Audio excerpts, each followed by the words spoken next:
Starting recording right now. Okay, I would like to welcome you very much to our session Navigating Change in Coastal Livelihoods. We're lucky to have a multi-stakeholder dialogue between fishing and tourism. My name is Anke Winchenbach. I'm a lecturer and researcher in tourism and transport at the University of Surrey.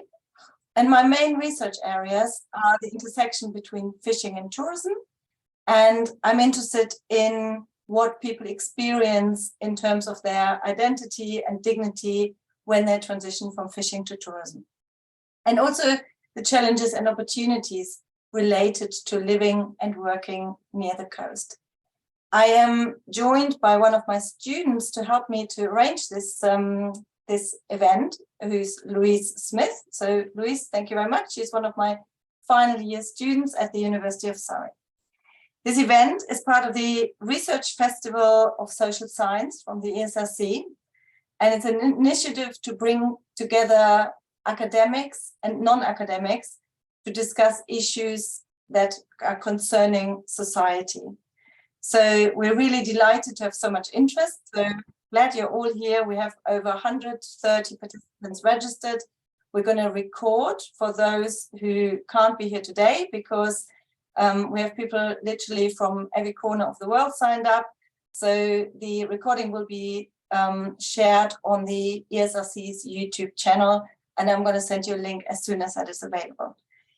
So it's my pleasure to be joined by a panel of experts in the field, in the intersection between fishing and tourism. And I would like to welcome Dr. Emma McKinley, Research Fellow at the School of Earth and Environmental Sciences at Cardiff University, Dr. Julie Urquhart, Associate Professor in Environmental Science at the Countryside and Community Research Institute at the University of Gloucestershire. Then we have Dr. Edward Hind-Ozan, Head of Fisheries Social Sciences at DEFRA. And last but not least, Dr. Alex Chapman, Senior Researcher at the New Economics Foundation. And we know each other from working together at NEF, so that's quite exciting that we come together this way again. But yeah, a very, very, very warm welcome to everyone. And that will bring me now to our first speaker. The format is that each of the speakers will speak for 15 minutes, and we will have time towards the end for a Q&A session. So please have a lively engagement with our chat function. So if something urgent pops up, raise your hands or just unmute yourself and shout if you need an urgent comment. But otherwise, we're going to have plenty of time towards the end to address your questions. So please do engage as much as you can, because this makes much more sense if we do this together. So very warm welcome to our first speaker, Dr. Emma McKinley. Okay, I'm going to do the usual, can you see my screen stuff? You can see my screen. Yes, okay. Hi, everybody, and thank you so much for inviting me to be part of today's session, Anke. And it's nice to see some familiar names popping up on the screen. As Anke said, my name is Emma McKinley. I'm a senior research fellow at Cardiff Uni, and I'm kind of here to set the scene a little bit. So I'm not going to talk specifically about coastal tourism and fisheries communities, although I will reference them, but I just thought it was useful to think about what we mean by coastal communities and what kind of research is being done in this field. As Anke said, we definitely get more out of these sessions by having some audience participation. So what I'd love to do right at the very beginning of the session is for you to pop in the chat what you think of when you hear the word ocean, or if you prefer coast, that's fine too, but what you think of or how it makes you feel when you hear those words. And don't feel pressured to do it right now. You can do it throughout the chat, but it's always a nice way to see that diversity and see how different our relationships are with our marine and coastal environments. So as Anke said, I'm based at Cardiff. I'm a marine social scientist, and my research is all about trying to understand the relationship between people and ocean and coastal systems. I do work that looks at public perceptions, and a lot of work on ocean literacy, which is what I'm going to talk to you about this afternoon. We're past morning now. But really, I guess what I wanted to kind of highlight to begin with is, for many of us, I don't suppose we have to go too far to really see evidence of the relationship between society and the ocean and coast. We know that the ocean has acted as this connector across time and space for trade and transport, supporting numerous industries for generations, not least the tourism and fishing sector that have happened, have really had their place in history and have continued to evolve as society has changed throughout time as well. So we go back to our cruise liners, our Victorian tourist seaside towns, the growth of the fishing industry and how important that is across the UK for our culture and our heritage. So they're really important relationships that we need to better understand, I think, for us to really kind of develop and deliver appropriate decision-making policies and management for our coastal communities, but also for our marine and coastal environments as well. So fundamentally, what the kind of key cornerstones of the work that I do is really recognizing that we are all different, that everybody will have a different relationship with the ocean, with the coast. And that's part of why I asked you that question. It's part of why I wanted to see what's your relationship like with the marine and coastal environment. Everybody represented in these images, whether they are a coastal tourism town, whether they are a fishing village, whether they are further inland, as is represented by the image of the aquarium, everybody will have a different relationship, all of us on this call, and that will be influenced by a real range of different factors. I also like to challenge what we mean when we talk about communities and we talk about coastal communities. Who gets to be part of that discussion? I think it's really interesting, particularly represented by the image of the aquarium. Who gets to be coastal? Does distance from coast influence that relationship? I'm someone who grew up away from the coast, actually spent quite a few years in the desert in Saudi Arabia, and yet I always wanted to be a marine biologist once I knew what that was. So does distance, does proximity actually have that kind of strong impact that we think it might, or is it not maybe quite as linear as that?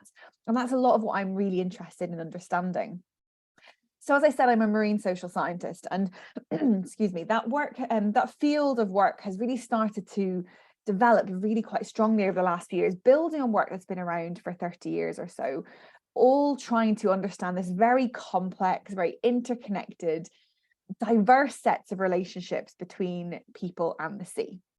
These are just four of the kind of broad brush papers that have come out in recent years, but believe me when I say there is a huge wealth of social research across a range of different disciplinary areas, from geography to economics to psychology, sociology, arts, drawing in the heritage humanities research. There's a really vibrant community of researchers working in this field, which has just been fantastic to see. So as I said, I was going to talk a little bit about ocean literacy to really set the scene of understanding why it's important that we understand our coastal communities and how that might apply to fisheries and tourism communities as well. So I wanted to bring us back to January 2021, which saw the launch of the UN Ocean Decade of Ocean Science for Sustainable Development, or the Ocean Decade for short. And for me, while of course there are challenges for these sorts of decadal events and things that maybe don't work as well, or they have their own issues. For me, as someone who came from natural sciences into social sciences, seeing this definition of ocean science or research as being broad, as encompassing and integrating natural and social sciences, and crucially local and Indigenous knowledge as well as being part of that ocean science work, was really positive and a real plus for me. There was also this aspiration of transforming the relationship between people and the ocean. But I guess which is fantastic to see. But I guess for me, part of what we need to understand is what are the relationships between people and the ocean right now? What's driving those? What's impacting those now when we're in a climate and biodiversity emergency, when we know that in the UK and in other places, of course, as well, we have financial challenges and economic challenges? How do all of these different factors influence and feed into the relationships that people are experiencing with their ocean and coastal environments? How is it impacting coastal livelihoods? And what does that mean for different places across the UK? So I thought I'd start by talking through ocean literacy and talking about some of the work we've been doing here in the UK and some recent project work that I'm involved in. For those that are new to this concept of ocean literacy, it started in the early 2000s in the US, and it really emerged from a group of marine educators who recognized that the US national curriculum system did not include marine education, that there was a real lack of marine and ocean in the information and in the education that students were getting. And they thought, that's a real problem. We need to be educating people about the ocean. So they developed a set of principles. Some really incredible work has gone on over the last 20 years. And at its simplest, ocean literacy is defined as an understanding of the ocean's influence on you and your influence on the ocean. And of course, that could mean a lot of things and does mean a lot of things and different things to different people, which I'll come on to in just a second. Ocean literacy began as a very education-focused framework, as I said, talking about having an understanding. So if you look at the image on the hopefully left of your screen, it's the blue boxes, you'll see three kind of boxes at the top half of that, which are the kind of initial fundamental principles of ocean literacy, which were about having the knowledge or understanding of ocean issues, being able to use that knowledge or understanding to feed into responsible decision-making, and then being able to communicate that knowledge to other people. So that was kind of the framework that we started with. In 2019, there was a special issue of Frontiers in Marine Science, and that explored ocean literacy from a range of different perspectives. And one of the papers within that, by Brennan et al., suggested three other dimensions of ocean literacy, which were, in addition to behavior, communication, and knowledge, they also suggested that we need to know about people's attitudes. We need to know about people's awareness of particular topics. And what are people doing? What's the activism that they're engaging in? I'm going to come back to the ocean literacy dimensions in just a minute, but I just wanted to kind of set the scene with those to begin with. So some of the work that we've done, the Canadian Ocean Literacy Coalition really explored this idea of ocean literacy meaning different things to different people. So if you look at this image, this was a word cloud developed by the Ocean Literacy Coalition as they were developing their own ocean literacy strategy for Canada. And what you see if you look at those words is that it's not necessarily about knowledge, it's about relationships, it's about stories, connections, people and their relationship with the ocean, not necessarily the education that they have about the ocean. And we're really seeing that feed into the work we're doing around ocean literacy here in the UK, but also on a global scale as well. How do we understand how different communities connect with, relate to, value our ocean and coastal environments? We did a similar thing at an Ocean Decade event last summer and found similar things, that we started to see words like interconnectedness, connection, understanding, engagement. Knowledge is in there, behavior is in there, communication is in there, but it's that connection piece that we're really interested in. And that's fed into some work that we've been doing here in the UK around understanding ocean literacy levels across the UK's four countries. So I'm going to talk us through a very whistle-stop tour of some of the ocean literacy work that's been done in the last couple of years. The work has been funded by DEFRA, Natural Resources Wales, Ocean Conservation Trust, and this year Marine Scotland as well.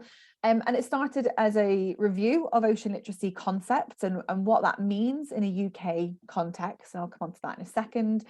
And then this also fed into the development of an ocean literacy survey. And that's what I'm going to show you some of the results from the 2021 version. It has been run this year across England, Wales and Scotland for 2022. We've got over 10,000 respondents. And that report will be available later this month. That's why I'm reporting the 2021 results and not the 2022 results. But as I said, the first step of that was about really exploring this idea of ocean literacy. So looking at that initial definition of an ocean and an understanding of the ocean's influence on you and your influence on the ocean, looking at those dimensions of knowledge, of understanding, of communication, and looking at a range of different things, other concepts and frameworks that might be of use. I am not in any way expecting you to read all of the detail on this slide. It merely illustrates the complexity of some of the other concepts and frameworks that we looked at to perhaps expand ocean literacy and help it on its evolutionary journey as we go through the ocean decade. So we looked at things like marine citizenship, ocean connectedness, and public perceptions research, environmental behavior change frameworks, and that helped us develop suggestions for some additional dimensions that we thought needed to be included in an ocean literacy framework for the ocean decade. Now, this work is literally just being submitted for publication, so it's very, very new. Who knows what people will say? But what we did was suggest the expansion of some of the definitions. So when we're talking about knowledge, perhaps also thinking about not just education-based knowledge, so understanding the science, the species, the ecosystems, which of course is very important, but also understanding where there are opportunities for young people to enter into our maritime industries. How can coastal communities retain their youth, their younger members, and give them career opportunities? How can they interest them in engaging in fishing industry, for example? How do we develop sustainable coastal tourism economies? So knowledge is perhaps not just about ocean science knowledge, but also about the broader ocean and coastal world. So we talked about expanding some of these dimensions, but we also talked about adding an additional 4 components to ocean literacy. So within that, you see emotions. I'm very proud of the pun in that. It does not obviously spell correctly, but emotions. So how people feel about the ocean. What does that mean in terms of their motivations? Access and experience, how people access the ocean and coast. What does that mean for different people? How does that vary with different types of communities? And what sort of experiences are people having? Adaptive capacity, how able are communities to respond to change, and not only the change that we're seeing with our changing climate, but also changing coastal economies, changing coastal governance systems. How able are communities, how resilient are they to that adaptation and that change? And trust and transparency, how much do people trust the information they're getting? How transparent are governance processes? How able are people to engage in a trustworthy system? So some of the results for the Ocean Literacy Survey that I just wanted to pull out that I thought might be of interest to this particular group were, we asked a lot of questions in the survey, so this is just a snapshot. We asked people what was the most important benefits, or what were the most important benefits that people derived from the ocean and coast. And just in interest of this particular session, you see food to eat as being the second selected benefit, with 40% of people choosing this. You see tourism further down at 11%, but you also see things like transport being a little bit higher, 13%. You see recreation, 8%. You see supporting the wider economy, 7%. So people are recognizing the role of that coast and ocean in this wider economy and coastal community sustainability aspect as well. We asked people how they feel, what kind of emotional response do they have, and concern was very high, so 49% of people, and this has stayed pretty similar in the 2022 results that I've seen. So we're seeing a high level of concern for the marine environment, but we're also seeing these positive emotions like awe and wonder, curiosity, and people being calm and relaxed, happy about being around the ocean and coast. And it's interesting to think about how we can unpick that emotional aspect a bit further. If it's of interest to people on the call who are kind of trying to understand how people are visiting and why people might be visiting coastal spaces around the UK, we've asked people about how often they visited the marine environment. Just as a caveat, this data presented here was the 2021 result data. And of course, that was impacted by the COVID-19 restrictions that were in place during the data collection phase, which is part of why we've run the survey again. And we will continue to run it throughout the ocean decade. But we've asked people things like the distance they travel, so how far are they willing to travel to get to the coast? What kind of transport are they using?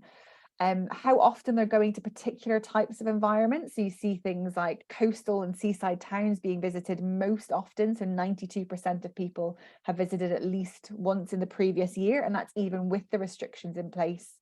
And then different types of coastal spaces, sandy beaches, coastal cliffs. So what's attracting people? What are people interested in going to?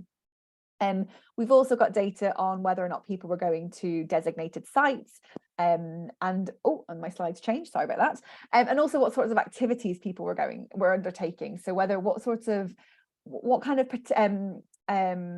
pastimes were people engaging in? What was attracting them to be there, and what were they doing with family and friends? What were the outcomes? It being good for their mental health, a good opportunity to spend time with friends or family, it leaving them feeling more healthy, clearing their head, touched by the beauty of it. So really giving us some really great insight into why people are visiting these spaces. So this really comes back to this idea of everybody having different relationships, really needing to recognize that when we're talking about coastal communities, and I guess challenging, as I said at the beginning, that idea of who gets to be a coastal community. We are taking this work forward through the Diverse Marine Values Project, which is a UKRI funded project looking at communities in Portsmouth, Shetland and Chepstow. I don't have time to talk about that right now, but if anybody's interested in talking about it further, I can do that later. And actually, just in the interest of time, I'm going to skip forward to my final slide and just kind of end with the challenge, I guess, through this session to really think about how we can harness this interest in coastal and ocean communities, how we can better understand the relationships people have with these environments, with the resources and the economies that these environments support, to really ensure that we are developing and supporting sustainable coastal communities. So with that, I'll hand over to Anke. Sorry for going a little bit over, and I look forward to questions at the end of the session. Thank you. Brilliant. Thanks so much, Emma. That was really, really insightful, talking about people's relation to the ocean. You also explained a bit like what is it, like ocean science and ocean literacy. So really perfect for setting the scene. I also like that some of the word clouds you showed are actually similar to what people put in the comments. So that seems to be a common thing, something between happiness, relaxation, yet concern and worry. So really, really fantastic. Thank you very much. To know. I'll have a look. Exactly, you know, have your look. And everybody who has a question for Emma, please keep questions coming. And yeah, next we come to Dr. Julie Urquhart, who will share research on sense of place in the English Channel and how fisheries might bring value to tourism, but maybe not always the other way around. So Julie, you're on, and thank you very much. Thanks very much, Anke. Can you see my slides? And you can hear me okay? Brilliant. Okay, thanks a lot. And thanks, Emma, for setting the scene there. That was really interesting talk. So I'm Julie Urquhart, based at the CCRI at the University of Gloucestershire. And I'm an environmental social scientist, and I've done research on the social and cultural dimensions of fisheries for probably, I don't know, 12 to 15 years, I guess now. And a lot of that work has been focused around thinking about how fishing can contribute to a sense of place in coastal communities. And that's what I'm going to focus on in the talk today, but specifically thinking about the role of fisheries for tourism and that relationship between fisheries and tourism in coastal communities. And this is going to be based on some work I did actually quite some time ago. So a project probably 8 to 10 years ago, but I think it's still relevant today, and hopefully some of the principles are still relevant today. So I think hopefully you'll find it interesting. I want to start by just thinking about this role of fishing for tourism in coastal towns. Fishing really does often provide a setting for those touristic experiences we have in coastal towns. And the presence, I think we kind of implicitly know that the presence of an active fishing industry creates a particular sense of place, a particular character in coastal places that is often used for tourism. So it's tourism sort of trades on the fact that it has fishing in those coastal places. We often see pictures of harbours with fishing boats that contribute to this image that is marketed and consumed by tourists. So tourism, I think, does trade on that physical, social, the environmental and the cultural character of these coastal places. So as I said in this presentation, I do want to talk about this research I did when I was based at the University of Greenwich some time ago. And that research focused on revealing how fisheries contributes to sense of place in coastal communities and how fishing is part of the tourism backdrop in many coastal communities. And then I then want to pick up on this last point on this slide, that fishers often get little benefit back from tourism economically. And I want to think a bit about what the consequences of that might be for both fishers and for tourism. And then finally, I'll share some thoughts about some potential solutions for closing this loop between the tourism value created by the presence of fishing and the fishers receiving some of the economic value created. Now, I've mentioned this term sense of place, and you might be wondering what is sense of place. So I think it's important just to flag up what I mean when I use this term. It's often defined in the literature quite differently depending what discipline you're coming from. But really, in essence, what we mean when we talk about sense of place is about how places make us feel. It's about the meanings that we associate with places, and it's about how those places influence our behaviour. So on the left there on that little graphic, you can see sense of place is often defined with these three different concepts of place attachment, place identity, and place dependence, with attachment being about the emotional connections that we have with a place, the sense of belonging that sort of creates within us. And then place identity, the sort of memories, the beliefs, the meanings that we have that we associate with the place that help us to think about how we fit and how we feel about those places. And then place dependence, this really is about how a place fits with the sorts of activities we want to do or the behaviours that we want within those places. So that's really what I mean when I talk about sense of place. And I think this is really important when we think about tourism, because obviously places are the sites where touristic experiences happening. We go to places as a tourist. And then there's this term, the tourist gaze. So this is about how, as a tourist, we go to places, we view places, we gaze upon those places. And generally, we want those places to be quite different to our everyday life. And we want to kind of consume that, I guess. But how we as individuals view places is going to be quite different. It might depend on our own perceptions of that place. It might depend on our own experiences and our understandings of the world. So that tourist gaze isn't just one thing. It can vary between individuals.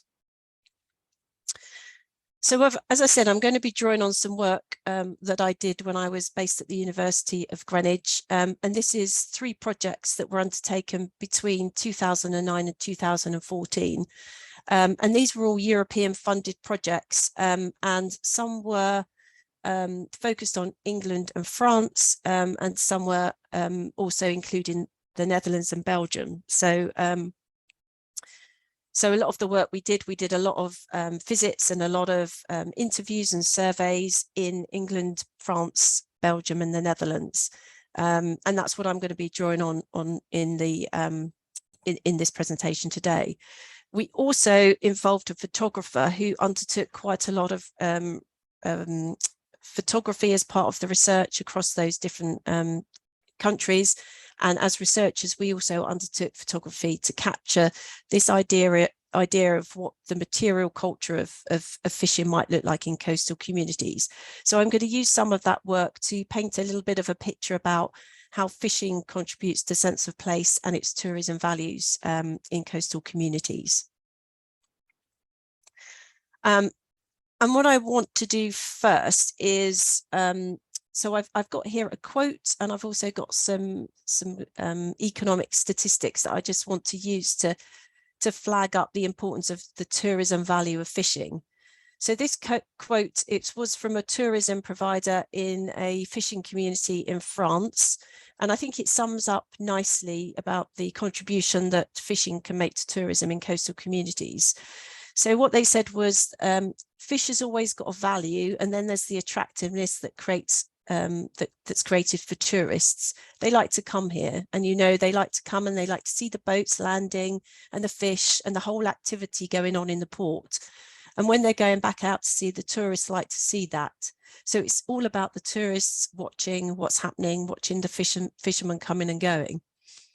And then at the bottom, I've got this this economic the estimation of the economic contribution of fishing to tourism. And although this figure is dating from 2003, I think it highlights the importance of the economic contribution of fishing to tourism.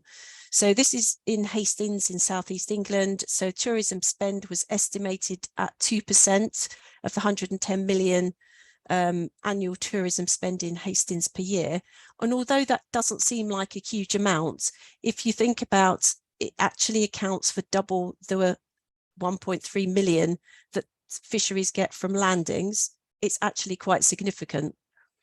And in one of the projects that we worked on, the GIFS project, we estimated the contribution of fishing to tourism in Hastings at €8 million per year, and that was in 2014. So it is quite a significant contribution that fisheries are making to tourism and getting very little economic benefit back. So hopefully that sets the scene a little bit. So we've already said that fishing is important for creating a particular distinctiveness and a particular place character in coastal places. So as well as the historic roots in fishing, I think the fishing scapes of harbours and coastal towns and villages is also influenced by what we call the material culture of fishing. So this is the physical objects that are associated with fishing, which depicted here in the slide. Things like the fishing nets, fish cellars, the lobster pots, these all contribute to a sense of identity of those places, both for the local communities, so the people who live there, but also as an attraction for tourism. And maybe the most iconic of those objects is the fishing boats themselves. And in our work, many of the participants that we spoke to talked about the fishing boats and the appeal and the charm of having fishing boats in a harbour, which they commented were actually much more attractive to have in a harbour than other sorts of vessels like yachts. They create a different kind of character, a different sense of place to other sorts of vessels in a harbour. And so they thought it was really important to have fishing boats, to have the fishing gear that help to kind of reinforce those place meanings that we associate with fishing, and that contributes to the creation of what we might call a fishing scape in coastal communities. So I think as well, fishing can give places a sense of particular uniqueness, a particular identity. And if we go back to Hastings, one of the people that we interviewed commented that without fishing, Hastings would be just like any other pebble beach along the south coast, like Brighton, Eastbourne and other south coast resorts. But having the fishing boats pulled up on the beach in Hastings really gives it a sense of distinctiveness. So that was the kind of the objects associated with fishing, but obviously it's also about the fish, the ecological resource that binds the activity of fishing to places. So places have different species, fish species associated with them, depending on the availability of the ecological resource in those places. So that also can contribute to a sense of place. And when people visit places, they want to eat locally caught fresh fish. They want to sit in a harbourside restaurant and know that the fish they're eating has been caught by that boat over there in the harbour. So you do associate particular places with particular sorts of fish or seafood. So, for example, when you think of Whitstable, what do you think of? You probably think of oysters. Okay, but it's not just the material culture, it's not just the fish, it's also, I think, important to recognise that it's about the people that are associated with fishing, and it's about the role they have in creating a real place. And I think this is really important, and this is what a lot of our participants suggested, that places need to feel like a real place with an active fishing industry. And one of the strengths that was identified was this intertwining of both the historic heritage of fishing that has been in these places for centuries, so that the kind of historic heritage of fishing activity, but also the contemporary fishing activity. So as I've said, the boats, the gear, the sights, the smells of sound of fishing that really create that distinctiveness about those places, and keep it real, keep it alive, and not just preserved in a museum. And one of our participants spoke about how they didn't want to see contrived tourist experiences and the placing of pots and fishing gear around harbours just to make it look like it seemed like a fishing place. So as you can see in one of these quotes from a tourism provider in Mevugisi, they said, you don't want places to feel like a museum. They want it to feel like a real place. And that other quote on there is from an online tourism site, which is using the fishing boats and the sense of having fishing in a place as a way of marketing that area of Cornwall. But I think as well, it's also important to remember about and to understand the embeddedness of fishing in coastal communities and about the people. So for many of those who are involved in fishing, it's not just a job, it's not just a way of earning a living, it really is a way of life. And many people in our projects, they could trace their family's involvement in fishing back through several generations over hundreds of years. And many expressed this deep attachment to fishing and spoke about how it was really important for their own sense of identity.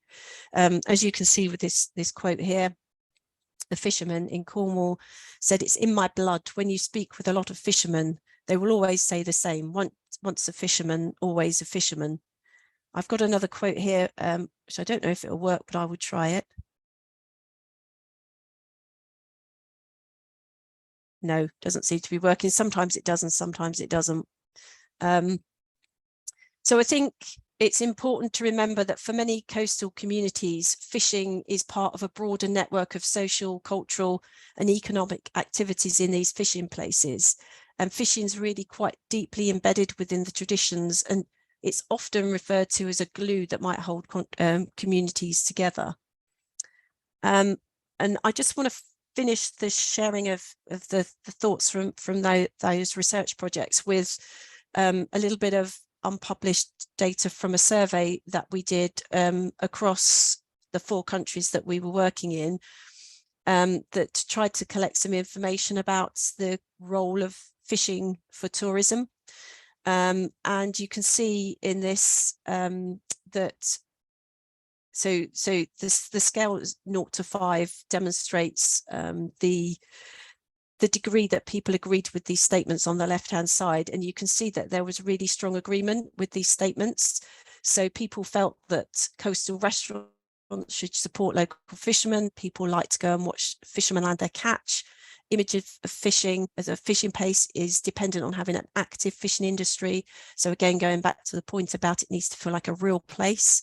A high demand for locally caught fish, and fishing being an important attraction for tourism. And then down the bottom, feeling that if fishing would disappear, it would seriously affect the tourism industry in those areas. So I think from those results, we can see that fishing is really quite important contribution to tourism. And this was a survey that we undertook with people living in fishing in coastal communities, both those who were involved with fishing and those who weren't.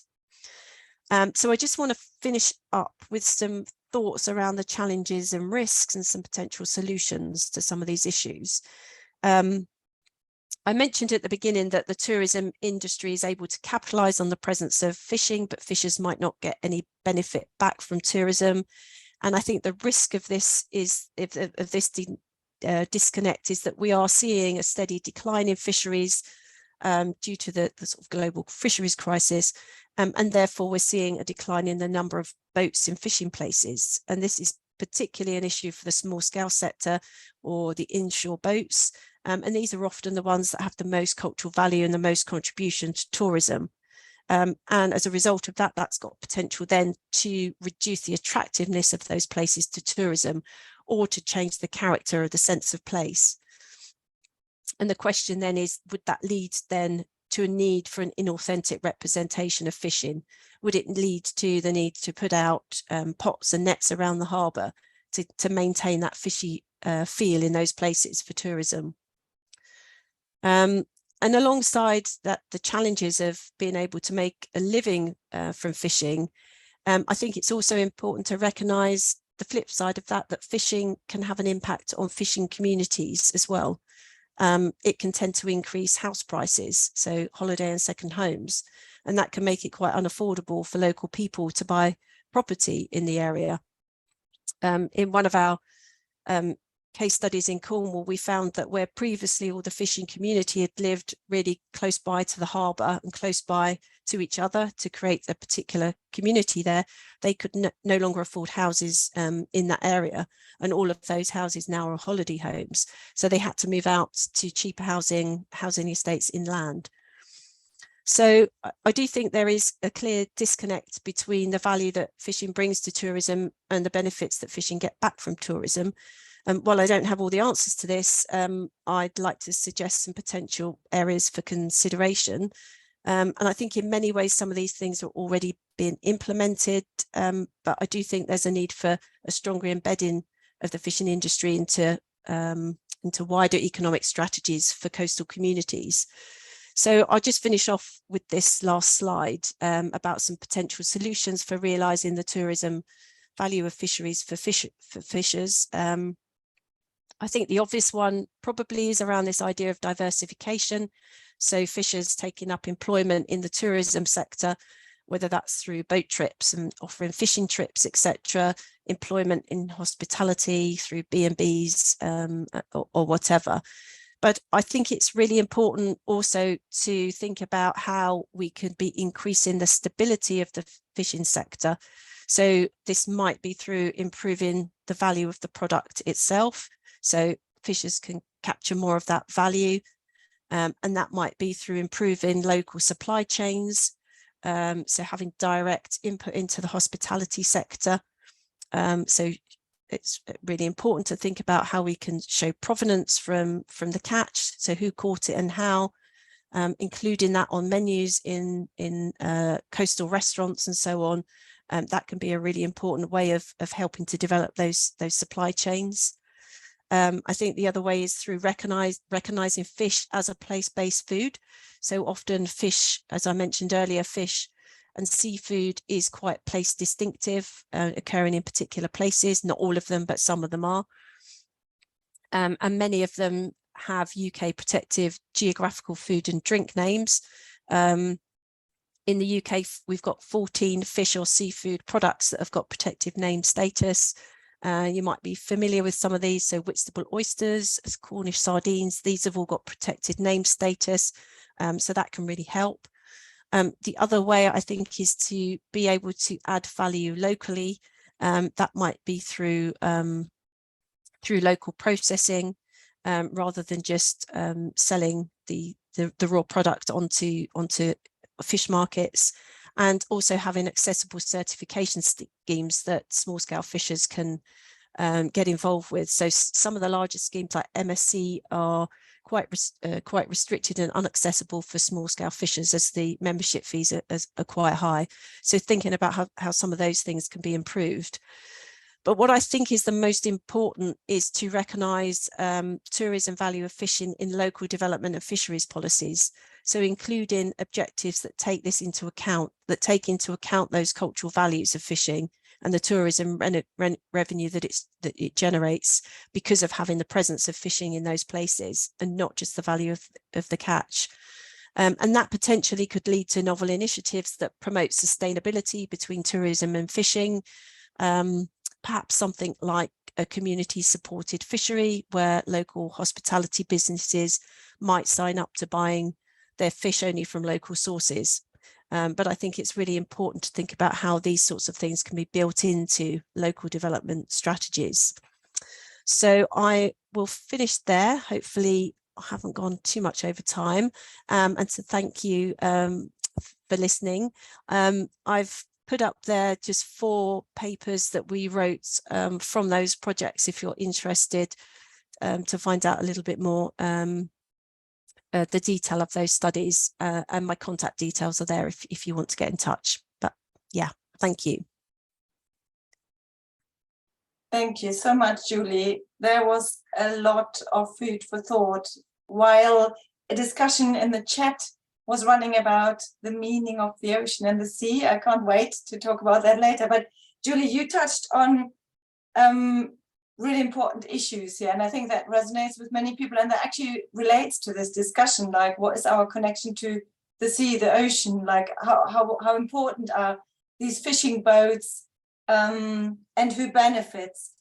I found it also interesting that you talked a bit about opportunities, so which is nice. So it's not all only depressing, saying there's limited benefit, but actually talking about potential in diversification or setting up new products, new relationships.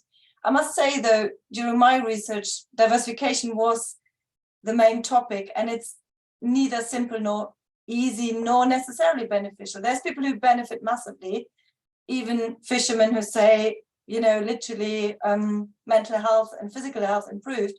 But on the other hand, there's the ones who say a fisherman fishes, that's it, it's a way of life. And also I learned there's a lot of red tape around local supply. So even if restaurants wanted to buy local fish, the paperwork involved with that seemed quite quite a hindrance for doing that. So, but it would be interesting to hear more about that, especially with the experts here in the room and the audience. So yeah, all fantastic about people, identity of place, identity of people. So really insightful. That brings us, so thank you, Julie, that was fantastic. Keep your questions coming for Julie in the chat. Keep the discussion going, please. And our next speaker is Dr. Edward Hind-Ozan. So Ed, I'm inviting you to share a policy perspective, which will bring a totally different perspective in here, but complementary to what we heard so far. Thank you, Anke. I'm just sharing my screen. Go full screen. Sorry, just trying to get full screen there. Perfect, thanks. Yeah, so I'll my name's Edward Hind-Ozan. I am the head of Fisheries Social Research at the Department of Environment, Food and Rural Affairs, and really happy to talk to you today about a little bit, I guess, about some of the policy hooks we currently have in the UK for this area of research. It won't surprise you that it's quite emergent. This is not, I don't think tourism within fishing communities has been the focus of that much policy attention, but it is coming more and more into focus, and hopefully I'll give you a bit of an insight into that. So probably the best way to start off then is just to introduce you to the first paragraph of the Fisheries Act, which was passed in 2020, so a very recent piece of legislation. But that first paragraph says, marine fisheries are of great importance to the United Kingdom. Our seafood sectors generate food, jobs, culture, and a strong sense of identity and pride for their communities. The stocks of fish on which they are based support recreational uses and contribute significantly to the healthy functioning of our marine ecosystems. So hopefully you can tell whoever drafted that had already listened to Emma and Julie's presentations. But this is my own emphasis added, but recreational uses. So like very much, the new Fisheries Act is not just focused on the catching of fish, it is focused on everything around the catching of fish, and how those opportunities are not just commercial, but they are also recreational. And obviously there's that bit between recreational, where you've got recreational sea anglers and commercial fishermen, but we've got charter boats, and we've got other tourism around fishing potentially developing. And so within the Fisheries Act 2020, we have to produce what's called a joint fisheries statement, and I won't go into too many details about what that is, but it's currently in draft form at the moment, and it is being consulted on recently. But basically, that joint fisheries statement sets out the policies that each of the UK administrations is going to use to deliver the objectives within the Fisheries Act. And one of the key things set out in that joint fisheries statement is this definition of diversification, which I've slightly truncated here, but I will read through it, because when you put words on a screen, it's better to read through them. Otherwise, there's no point in doing it. But basically, within the Fisheries Act as it stands, diversification in fisheries is seen as facilitating adaptation to change, and is one way the fishing industry can increase its sustainability, response to changing markets, and resilience to climate change. I think this is the important bit. Diversification includes changes within the fishing sector, in addition to generating income from fishing, also looking at complementary activities such as tourism for vessels where this is appropriate, and can represent diversification into other sectors. And if you read the statement in full, you'll see also mentions things like aquaculture, and I think offshore wind. But like this is very much in focus now. So like this is an area where government is looking at. And so the role of my team within the social research team here at DEFRA is to make sure that we are now delivering this act in an evidence-based way and bringing in evidence where it's available to make sure that we help these transitions and we help adaptation within coastal communities, fishing communities. And so the job of the social researchers here working under the government social research profession is to we review evidence, we generate evidence, we provide policy advice. Social dimension fishing policy is pretty new, so there's a lot of policy advice to give, and we find often the evidence doesn't exist or doesn't exist in the UK context, so we spend time reassessing those evidence gaps and then trying to work out how we're going to fill them, whether that be through our own work or through engaging with the wider research community. So I'm just going to run through a couple of examples which touch on each of these to show some of the things we're doing so far, and it might give you an idea of where yourselves can start to engage with us or start to work outside of government to move some of this stuff along. So when the Fisheries Act was passed, one of the things we realized we would need to do, there's a much bigger focus when you read through the wording of the Act and the attached joint fisheries statement, focusing really in on coastal communities and fishing communities. So, we've had to do some pretty foundational work to make sure, we are all on the same page when we are looking at, what we need to focus on within policy. So one of the first things we did was to commission a review of how fishing dependency is defined within our coastal communities. And I'm happy to provide the link in the chat afterwards. But it was just a pretty rapid evidence review, but showing everything out there at the moment we know about fishing dependence. And it's the way people define fishing dependence is really varied. So our review doesn't say how you should define fishing dependence, but certainly what comes into that is it's not just down to commercial catches and how many fish are landed in a port. It's about a lot more than that. Like you can see, I brought out a couple of the things that come under focus in the review there in the sidebar on the right hand side of the slide. And I think this work was actually based in North America. I think it's from NOAA, so it's probably the USA. But things like social identity is a really important part of the fishing dependence, like cultural, social and cultural sustainability in some ways just as important as economic sustainability. So it's the history of communities, the identity within those communities, but then you can also see a fishing community is somewhere where diversification is happening, and it's really important to the resilience or the adaptability of that community. We get into a massive debate about resilience and adaptation within a room of social scientists, but what to an economist is resilience, to a social scientist tends to be adaptation, doesn't it? So but hopefully our evidence review encapsulates that, and you can see it talks about spreading of risk, but by moving into other activities beyond fishing, but obviously fishing adjacent, and obviously tourism would be included in that definition of occupational pluralism. You could be working in tourism at the same time as you're working in fishing. And so now obviously hopefully we've started to move beyond some of the foundational stuff, but it is still very early days. One of the things we're able to do is evaluate all the policies we're delivering to help with these kind of transitions in fishing communities. So I'm not sure how many of I can see some people from the evaluation team, I think, actually in the room. So hopefully some of you are. But one of the new policies we have now is what's called in England is the Fisheries and Seafood Scheme, which is funding available to the seafood sector for a number of things. But what I brought some focus in here is Measure 21. There's quite a few measures under the Fisheries and Seafood Scheme, but Measure 21 is all about diversification and new forms of income. And so people, anyone in the seafood sector or beyond the seafood sector, in fact, can apply for funding to support capacity building within coastal communities, such as new equipment and training and networking. So that that training could be to go and work in the tourism sector, for instance. And actually it specifically says under Measure 21, one of the things you can do is modifications to your business, so that you can undertake tourism excursions or passenger travel. So we don't have this data yet because these grants are pretty new, but one of the things we're doing at the moment is we've commissioned an independent evaluation to provide evidence on whether these grants are working, and how, if they're not working perfectly, how can they be improved. So we should in the next few years, if people apply for this funding, be able to start showing how effective transitions, into tourism, fishing adjacent tourism can be made. And certainly we'll publish all those reports in due course on either on .gov.uk or DEFRA's own research platform.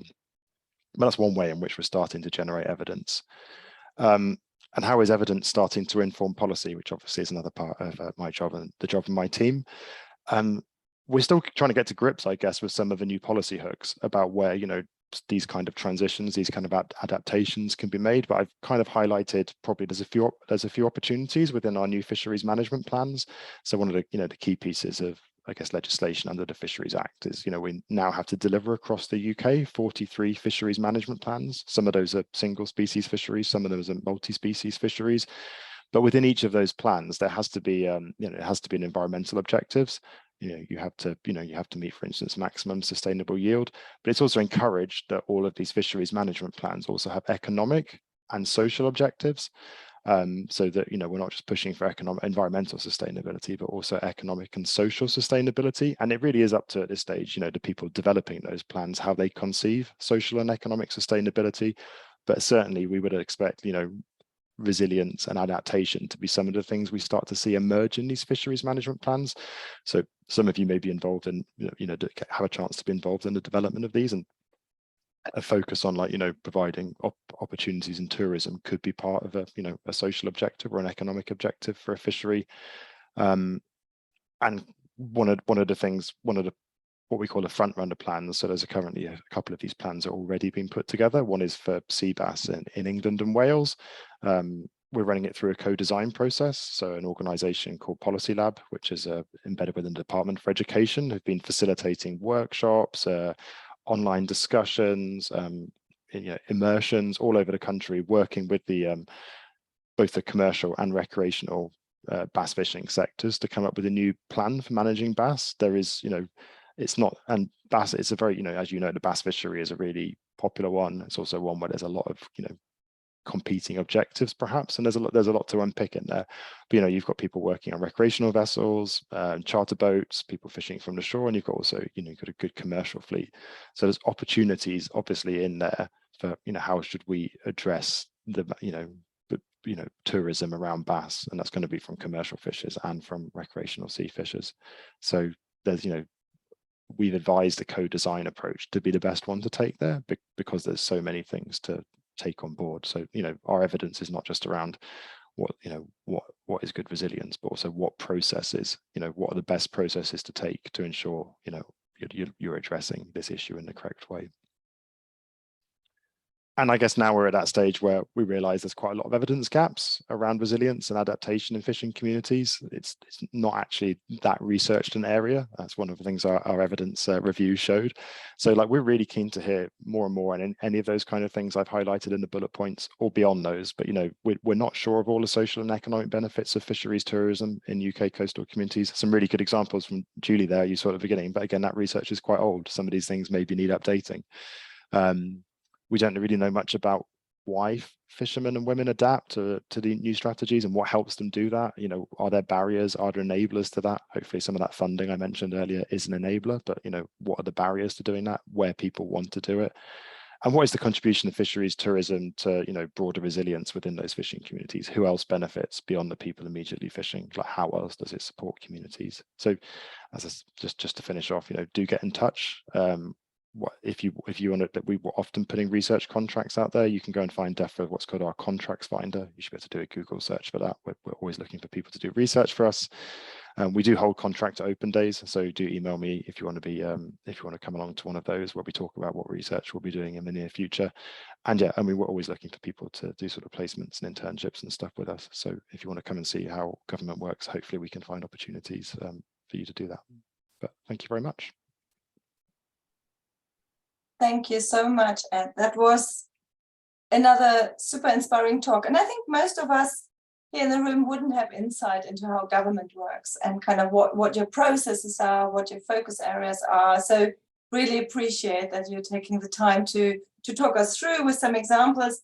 What is interesting is that you're talking about the evidence gap. Yeah, so it's kind of, you think there's a lot of research in fisheries and marine social sciences, probably, as Emma said at the beginning, there's a lot of tourism research, so we're missing a trick here. So I'm really happy that we're starting this conversation, including academics, including the public, to say, we've got to talk, because otherwise it's not going to work. And the people I interviewed in Cornwall for my research a few years ago, which is I'm publishing at the moment on that, is actually people do need these grants for diversifying. So I had fishermen who said they can switch over in half an hour, but that conversion, so between fishing and charter, but that conversion is quite expensive, and they had to do extra licenses for taking passengers. So now, as EU funding ceased in that respect, I think your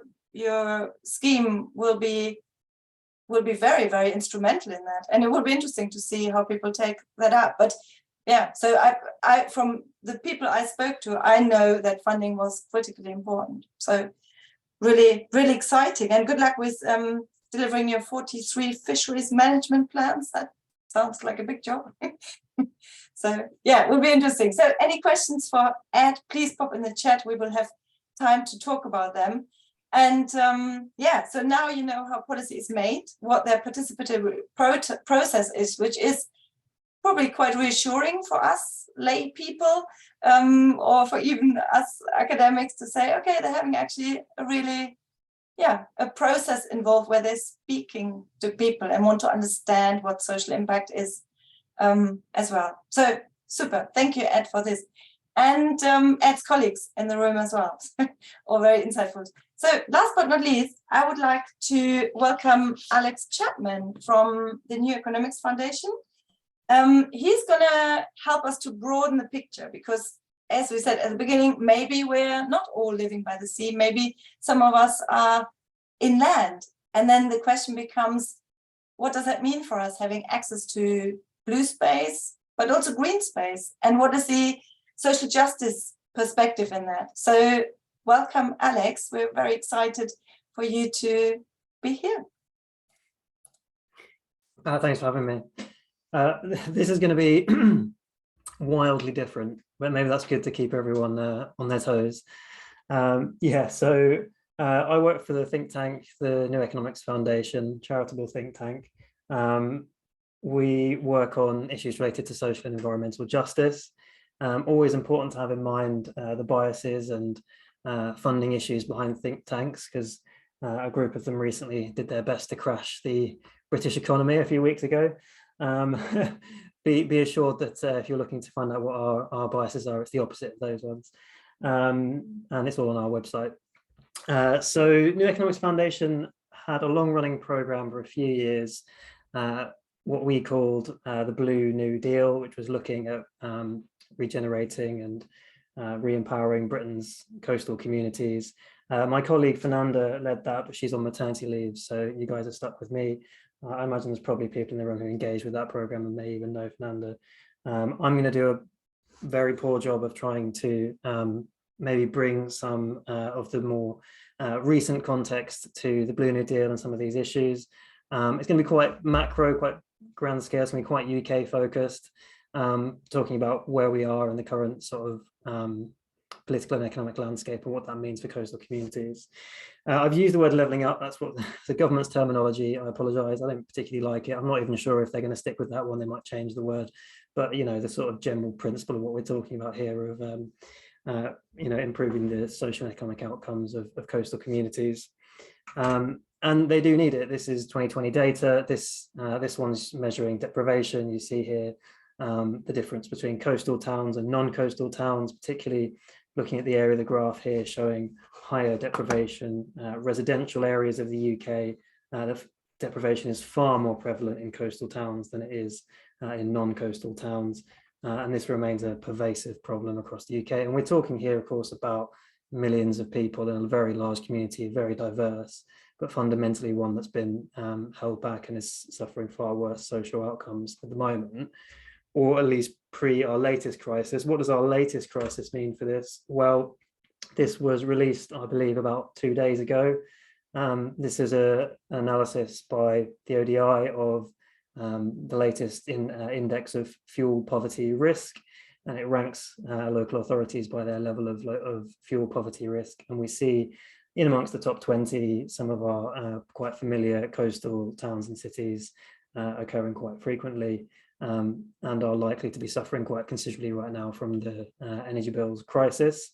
Of course, you might argue that one way to address this would be to invest in these communities, but we've yet to see any kind of energy efficiency or home retrofit program rolled out nationally, which could help to alleviate this, meaning that we're on a ticking, we're on the clock really. The government has its temporary energy bill support, but that even with that in place, these communities are likely to be suffering significantly, and seeing very much reductions in their disposable income.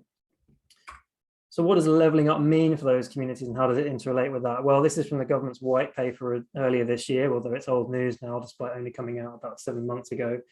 They were talking about improving productivity, boosting economic growth, encouraging innovation, creating good jobs, enhancing educational attainment, and whatever renovating the social and cultural fabric means.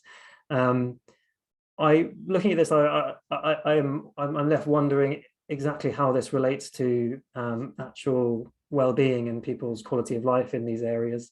I suppose it's slightly implicated in the idea of creating good jobs, which is particularly critical because they're in particularly short supply on the coast, and potentially whatever this renovation of social and cultural fabric is might imply well-being as well. But the others are really just a means to an end on productivity, economic growth, and others. And at NEF, we would measure progress by a different set of indicators. But just on the government's own sort of basis, well, where have they got to so far? We're now 3 years into this parliament or so. This analysis was done by my organisation about 2 years into it.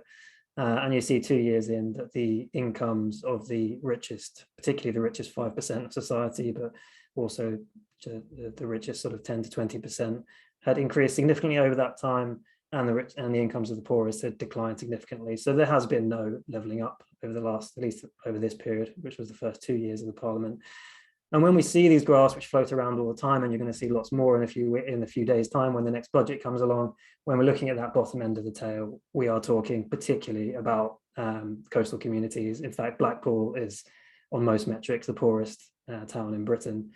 So when we see their incomes falling at the bottom of this graph, we're talking about incomes in places like Blackpool.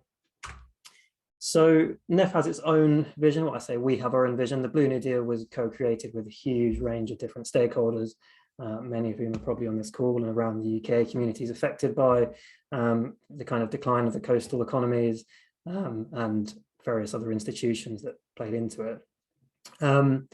It's got 20 key recommendations in the main Blue New Deal report. I'm not going to run through and speak to each of them in detail, because you guys can go and look at that yourself.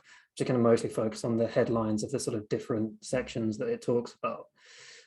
So the first one here is about local control and local power and the agency that communities have in building the economy that they want to see for their local area, which is something that NEF has got involved with in some cases. For example, getting involved with work in Eastbourne, my colleague Chris working there on a new local fish sales and fish kind of cooperative system down there, and in other places as well.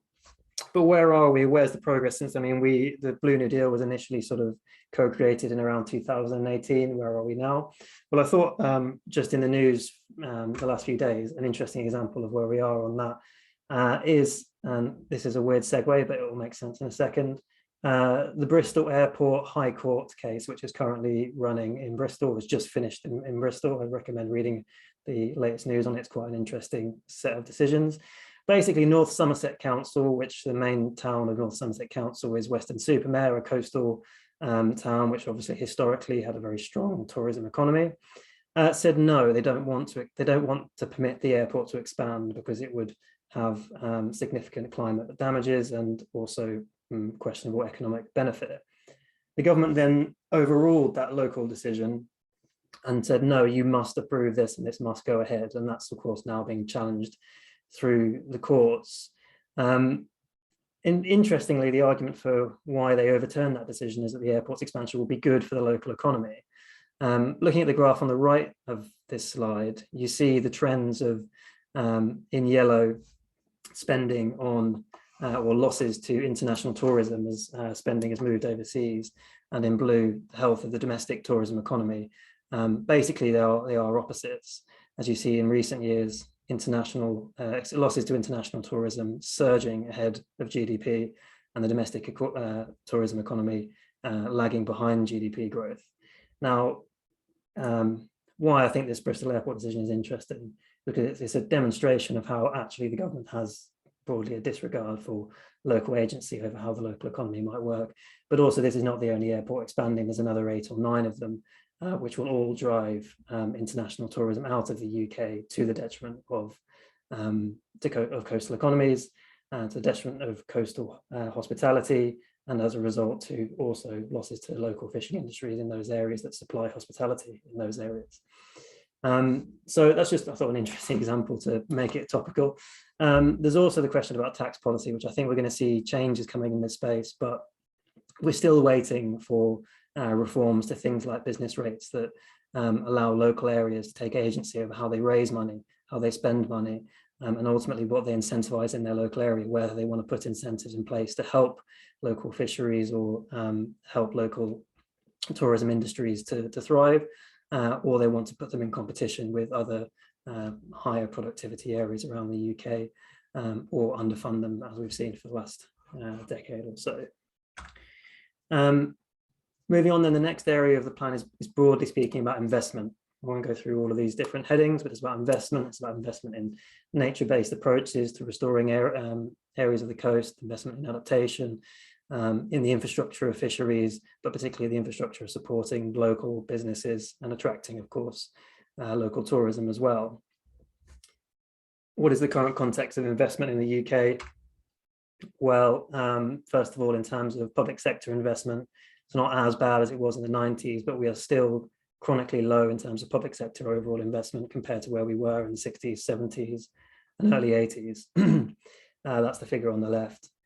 There's also a question mark, of course, if that's the situation nationally, most of that investment is not going into those communities at the sharp edge.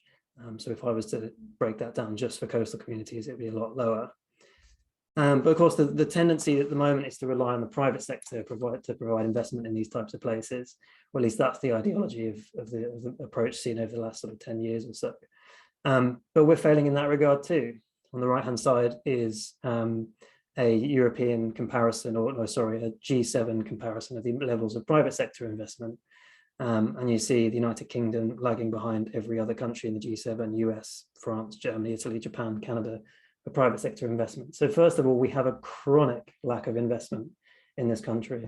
And every time a new government comes along, and they often do this on the coast, they'll announce a new pot of money, or this, we've got our levelling up fund, for example, another 100 million, or even a billion, for example, is going to be distributed around all these local authorities. Well, the questions we always need to ask, is that new money? Often it's not new money. And is that actually going to make any material difference? When you break it down to local level, it's almost nothing. And we remain in the exact same position we were in before. Not just in terms of physical investment, but in investment in services and investment in people. Here you see the austerity period we've had in the graph on the left, or the map on the left. It was austerity that we had over the sort of last decade, cuts targeting particularly coastal areas, affecting the quality of their public services. Are we now about to enter a new phase of austerity again? Will that again target coastal areas the most? Well, NEF analysis that's in the news today highlights that the government are going to need to invest £43 billion a year just to stand still on the amount of spending that they need on public services. You might say that, well, how is this relevant to fishing and tourism? Well, the harsh reality is that we can't even start talking about solutions for how we might regenerate, we might rebuild those economies if we can't fundamentally fund the public services that keep society operating and together and helps people like our colleagues at DEFRA to have the resourcing that they need to be able to run those projects. That's a very macro look at the issue, but I think it's relevant. And particularly also relevant is the issue about investing in people. The fishing industry and the tourism industries on the coast often cite when speaking to them issues around skills, around getting the next generation of workers in, of getting higher quality jobs that are higher paid, as opposed to 0 hours contracts on low pay.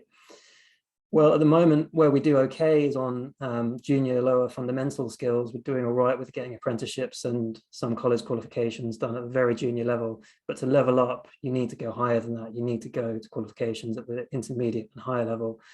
And there's been a complete destruction of the system that provides intermediate skills, particularly with numbers falling from 510,000 per year to 190,000 in what's called the level 4 and 5. That's the sort of in between college and university level, which used to be common and is now basically almost non-existent.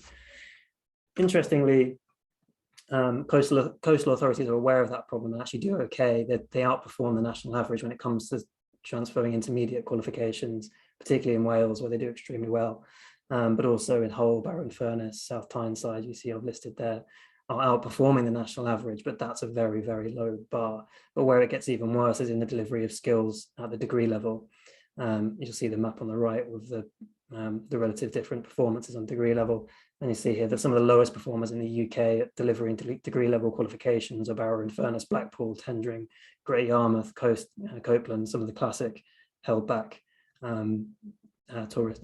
coastal economies.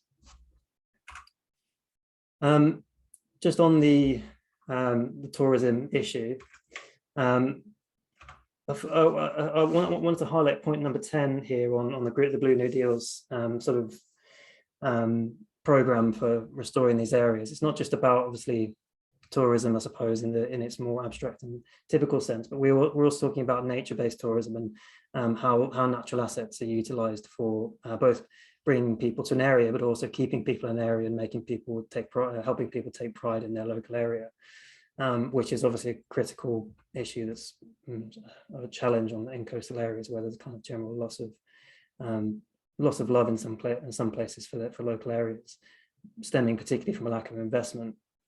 But one thing that we've looked at in recent months at NEF is about access to nature and the prevalence of green spaces in coastal areas and across the UK. I think there's a kind of general assumption that the environment on the coast is attractive, and the beaches still bring people to the coast.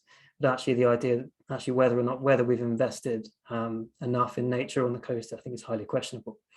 There's opportunities now through things like coastal adaptation to do nature-based solutions, to bring nature in as a means of both tackling climate change, tackling flooding, but also restoring tourism economies and fishing economies as well. We worked particularly on a case study in Suffolk on the East Coast in Kessingland, where they're working on a nature-based program, talking about how you can do those two things at the same time. But again, there's a bleak national picture. So you see here on the left, this is our recent analysis on the decline of the provision of green spaces across the UK within people's communities and neighbourhoods. There's an assumption that people must have a wonderful natural environment because they live on the coast. Actually, on the coast, provision of green spaces is in decline or is generally poor and below average. I think the fact that there might be, or in some cases there is no beach, but if there is a beach nearby, that's not adequate justification. There's also an issue around shared spaces. Many local residents in tourism in coastal economies feel that they lose agency or they lose control of their own spaces because of the influx of tourists and things. So do we provide enough space for them to take pride in their local community and have space for themselves? As I say, the report on the right is the one we've done on the case study in Kessingland about how you can meet these different objectives of restoring local economies, restoring nature, improving access to green space in one move. It's all set out in there. I need to bring this to an end. There is a section on fisheries. There's loads of stuff on our website about that, but it's not my expert area. My other colleagues are better in that area. But in terms of what the Blue New Deal suggests needs to happen there, but I won't speak to it now because I think I need to shut up. I'll stop there.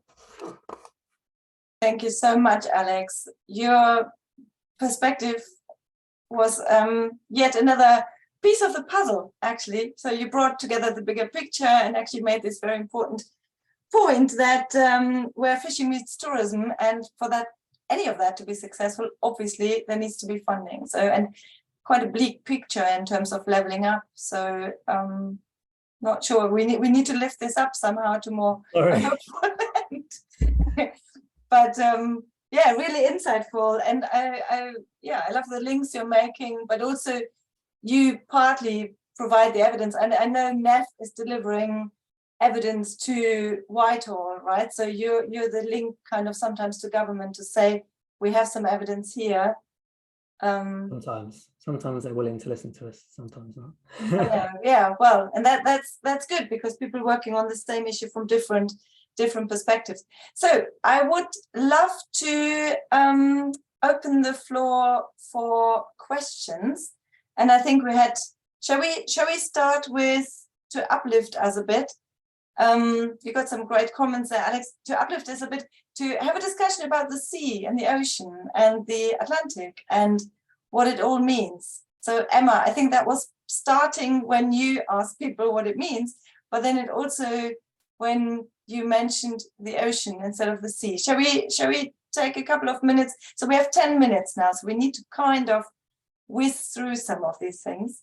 Yeah, absolutely. Actually, in the chat, I think Alice and I saw somebody else, but definitely Alice Watts definitely responded on my behalf. But the idea of ocean. So firstly, the concept is ocean literacy. So that's where, that's the framing that's been used by UN Ocean Decade. It's what's driving a lot of the policy discussions across the UK, but also in other international policy contexts as well.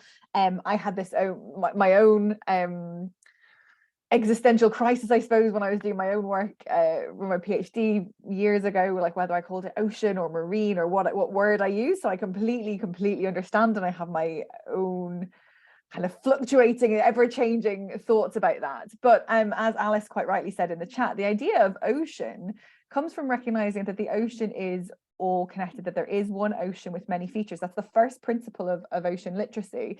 The ocean literacy has 7 underlining principles, and the first one is kind of recognizing that the ocean is global and it is all connected. So while there are differences, there are different sea basins, there are different coasts and estuaries, it is all one connected system. And it's about trying to really highlight that whatever we do in our estuary, up the Severn estuary, for example, has an impact on the global ocean, and trying to create that connectivity. So you can have your own piece of ocean, whether that's an estuary, a coast, a sea, but that's where that kind of the use of what the ocean and dropping the S off oceans has come from. But I do understand that thinking around whether the terminology is useful. And I often, when I'm writing, I often say things like ocean, coast and seas, but to try and make sure that it's as inclusive as possible. But yeah, that's definitely where that came from. So thank you to everybody who answered that question in the chat. And thanks for the question, Rick. Nice to see you. Excellent. And I don't think we need the solution for that, but it's a great discussion. And it's similar to what people feel the ocean, the sea, or whatever it is for them. So yeah, maybe we don't need to be too academic about it, but like, well, exactly. Yeah, exactly. I think you can get really bogged down in all of that kind of terminology and jargon. Like, it can mean different things to different people. That's okay, as long as we all know we're talking about the same sorts of things and trying to go for a common goal. I think it's understanding that there are those differences is kind of the crucial thing. So yeah, I totally agree. And the related emotions is obviously quite important. So brilliant, great. I would like to, so we, as I said at the beginning, we literally have people from all over the world. So I know somebody I know is here from Ecuador, another tourism researcher who does work in the Galapagos. So that's quite exciting. But we also have a question here from Indonesia. So Radia, I'm not sure if I'm pronouncing your name correctly, but Radia asked, I'm conducting research on the livelihoods of seaweed farmers in one of the regions in Indonesia. In the area being researched, the contestation of space utilization between fellow seaweed farmers and other marine space users is very common and often causes conflicts. And I stop there because the question is a bit longer, but that kind of competition about space is quite common. I came across that in my research in Cornwall. I'm not sure how others seeing that. Does anyone of the panelists or anyone else has a comment on that? Like, how do we, yeah, it's not all peace and happiness between fishes and other ocean sea users. I think it's a problem everywhere, isn't it? I mean, it's a resource that many different users are using for different things. So there is always well, not always conflict, but there can be conflict and trade-offs between different uses. And I guess even within the fishing industry, there can be conflict and trade-offs. So you've got different sorts of fishers using the same part of the sea, whether it's different parts of the sector, different fishers from different countries using the same part of the sea. So yeah, I think it's a problem experienced everywhere. It's, I guess, how we manage that. Yeah, and kind of coming together for co-management across all of those different users of those spaces actually can be really helpful, I think, to sort of bottom out some of those issues. And I think that's one of the issues that doesn't usually happen. Ed, is that what DEFRA is working on? Kind of when you're saying like bringing different users together, are you having? I know the Blue New Deal had different users of the sea together. Is that what DEFRA is taking further now? I think like with most of the policies being developed and already in existence, like there is, an effort to engage any relevant stakeholders. So we're, for instance, within the fisheries management plans, I know some of those have started with like a stakeholder analysis to make sure that all the groups with a key interest are involved. I think that's one of the commitments within the Fisheries Act is to work towards more collaborative working, more co-design, more co-management. So I think all the principles there, obviously it's about delivery now as well, but it's all, yeah, making sure various stakeholder groups are involved is key. Yeah. That's fantastic. Thank you. So I'm not sure if that is the same in Ecuador and Indonesia, but like these would be interesting conversations maybe to have or to follow up to say, can we have a chat? How do you guys do that? So that might be an interesting discussion. There were a lot of questions. There was also, I'm reading out another one here from Rick, who said maybe Ed or Julie can answer that. The idea that fishers can transfer to tourism practices such as boat charters. Are there environmentally harmful effects of this? Elsewhere in the world, it can lead to things like poorly regulated whale watching. And then second, given both weather and tidal issues in much of the UK, where boats can only leave harbour and enter in small high tide window in some places, is that a realistic income stream for fishers? So Julie, I think you already answered a little bit of that. Yeah, I put something in the chat in response. Yeah, I guess it's answering the second part of your question. I think it is context dependent. So some places where fishing activity occurs are going to be more suitable for that sort of activity than others. And I gave the example of Hastings, where you've got a beach launched fleet. And in conversations with them, they said, we'd love to take people out on our boats, but practically it's pretty impossible because it's really unsafe to try and get people on board our boat and then we launch them out from a beach. It can be quite dangerous, and you've got accessibility and all of those issues. So I guess that's one thing. And then the other thing touches on what Anke you mentioned earlier, and I've come across in my research as well, that some fishers are really keen to engage with these sorts of diversification activities, but others just want to fish. It's they say it's in their blood, they're part of their identity, it's their way of life. And fishing can be quite an isolating activity, and some people like to do it because they are on their own with nature. They don't particularly like engaging with other people, and involving in tourism, you've got to be good at that interaction with people. So it doesn't suit everybody. So I think you're quite right. It's one approach that potentially could be suitable for some diversification activities for some fishers, but it's not it's not a silver bullet, I don't think. Yeah, I mean, just referring back to the Fisheries Act, which I mentioned, everything there has to be environmentally, socially, and economically sustainable. So yeah, I mean, any transition towards something which was not environmentally sustainable obviously would not be good. I mean, I think there's already also, there's already, I think, I haven't got the numbers, but there's already a subset of fishermen who work in the charter boat industry as well as the commercial catch industry. So there's already, people doing those kind of hybrid approaches to working in the fishing industry and moving slightly beyond fishing. I mean, I live in Scarborough. We have a boat anchored here in the harbour where I think they grow seaweed and then they farm it offshore. But like that boat in the summer months is open as a cafe and they sell all their seaweed products. And so but I mean, I don't know, I haven't seen their accounts, but that looks like a very successful business where they're combining a bit of tourism as well as offshore seaweed farming. So I think we're seeing more and more of it. But it's an evidence, as I said, mentioned earlier, it's an evidence gap around how efficient and effective these practices are and how we can make them work best. So more research there would be brilliant.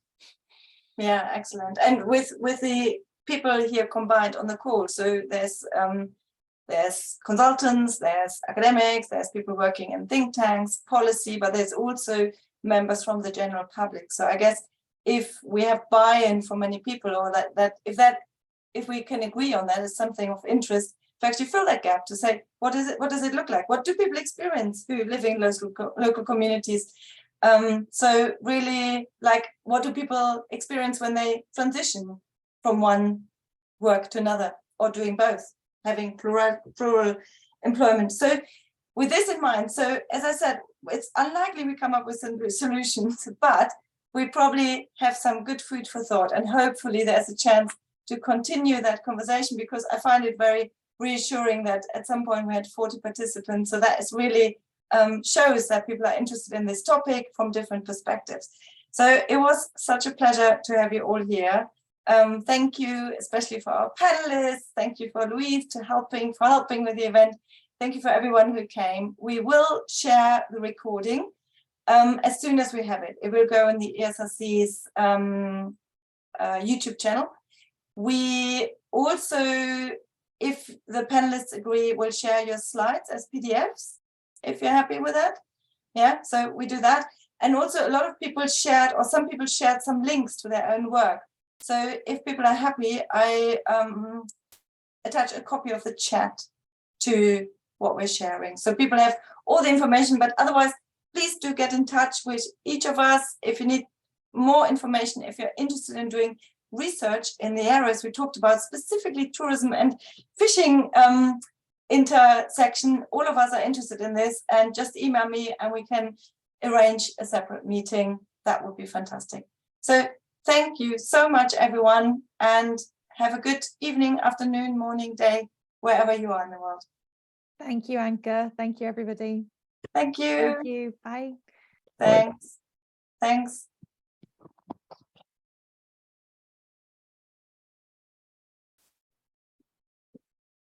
Would you like me to share the link again via an email this evening for all the attendees?